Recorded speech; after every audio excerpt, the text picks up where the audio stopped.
Bonjour les crafteuses, bonjour les crafteurs, j'espère que vous allez bien. Écoutez, moi ça va très bien puisqu'il fait beau et en plus je suis super contente de vous retrouver pour vous expliquer comment extraire toutes les photos de vos chantiers puisque c'est quelque chose qui revient très souvent et qui est très demandé. Alors je vais vous le montrer tout de suite, on perd pas une minute. On clique sur le bouton bleu donc pour ouvrir le panneau de droite, hein, là où on retrouve toutes les informations de notre chantier et on descend tout en bas pour arriver au bouton générer le rapport. On clique dessus et en fait ici ce qu'on va venir faire c'est qu'on va générer le rapport complet de notre conversation et à l'intérieur on y trouvera les photos de notre chantier. Donc on sélectionne bien téléchargement, hein, on laisse ce qui est sélectionné, on sélectionne toute la conversation, sauf si vous voulez filtrer selon certaines dates, que vous ne voulez que les photos d'une date à une autre date.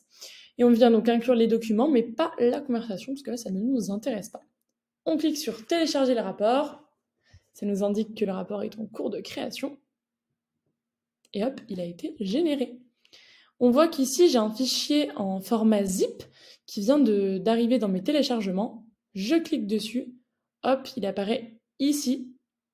Donc moi, je suis sur un MacBook, un ordinateur de chez Apple, mais si vous avez un PC, il suffit d'ouvrir votre fichier zip qui apparaîtra hop, sous ce format-là et de l'ouvrir bien sûr comme ceci.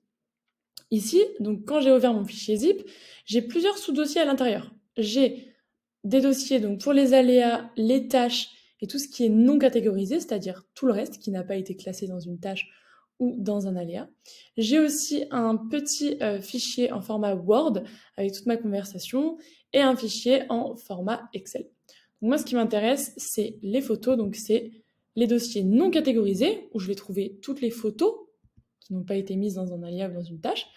Elles apparaissent tous ici, donc je peux les sélectionner et par exemple venir les glisser-déposer dans mon dossier, par exemple mon serveur interne ou mon dossier de classement propre sur mon ordinateur.